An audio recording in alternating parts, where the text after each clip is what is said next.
Today in Capechi's Corner, we're going to look at angles. First, we have to define an angle. An angle is a figure formed by two rays sharing the same endpoint, which we call the vertex. So if I have an angle like this, and this is A here, and B here, and T here, and we have a 1 right in the inside. A is the vertex, and the rays are ray AB, and we also have ray AT. That makes up the angles. So we can name this angle a couple things. I can call it angle BAT, I can call it angle TAB, I can call it angle 1, and I can even call it angle A. We use the symbol angle, that means angle. So if I'm going to talk about angle BAT, I'm going to write it like that. Now we need to talk specifically about certain angles. So a right angle, as you know, is 90 degrees. An acute angle, that's a smaller angle. That's between 0 and 90. And the reason we write it like that is because an angle could be 89.9 degrees, and that would be considered an acute angle. So we can't just say it's less than 89 or below. We have to say that it's between 0 and 90. Same idea for the obtuse angle. An obtuse angle is between 90 degrees and 180 degrees. So it could be 90.2 all the way through like 179.999. It could keep going, anything up to but not including 180. And a straight angle, which is something that you may not have done a lot in your lower level geometry courses, but now that you're in high school geometry, we are definitely going to use that a lot, that a straight angle is 180 degrees. We're going to look at the angle addition postulate, which is one that is used a lot in geometry courses. We have two parts to it. The first part says the measure of angle AOB, and notice because of that M in front, I said the word measure. Measure of angle AOB plus the measure of angle BOC is equal to the measure of angle AOC. It's basically saying that two small angles equal a big angle when you add it together, similar to the segment addition postulate.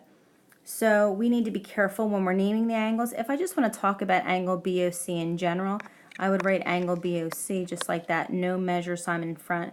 But if I'm going to give it a value, and if there's going to be an equal sign, then I definitely need that M in front that stands for measure. The second part of the angle addition postulate deals with straight angles.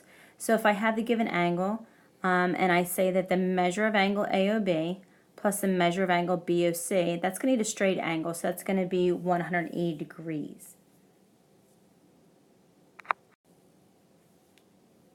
In talking about congruent angles, they do have equal measures, so we have to be careful again how we write it. So if I say the measure of angle R is equal to the measure of angle S, whatever the measurement is, whether it's 50 degrees or 70 degrees, if I'm going to say that they're congruent, the symbol is slightly different.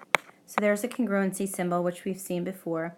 Angle R is congruent to angle S. Now again, when I'm talking about congruency, I don't have the M in front. I just name the angles.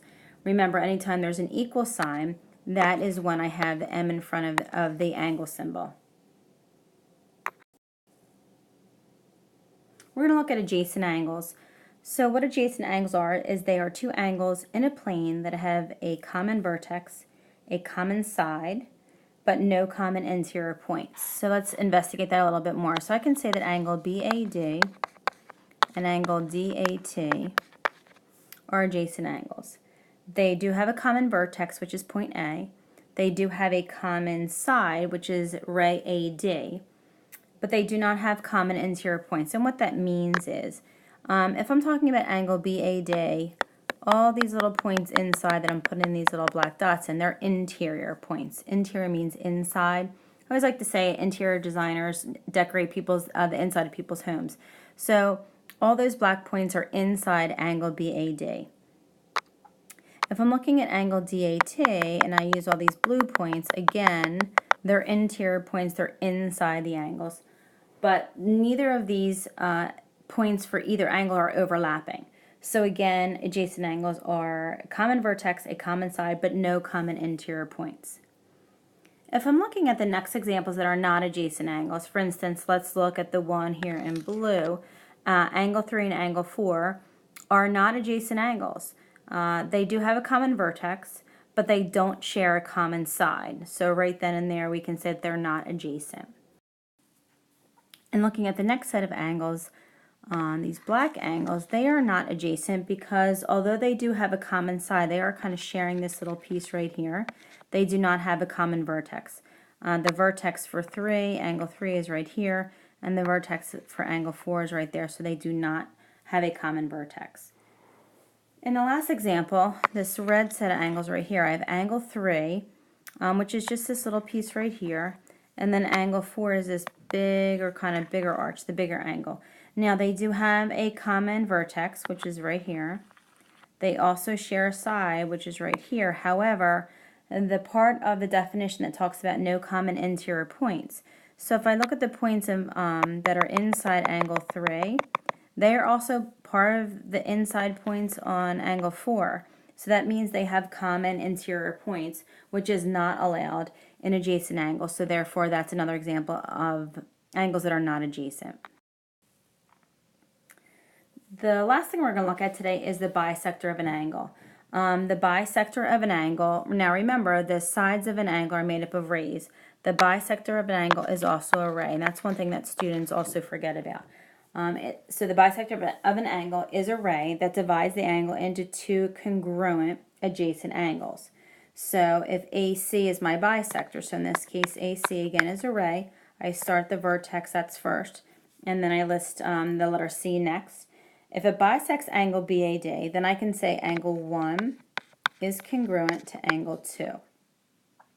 I could also say because of that, measure of angle 1 is equal to the measure of angle 2. So it's important to know what a bisector of an angle is. It also is important to, again, talk about the difference between congruency and equality when we're writing angle measurements.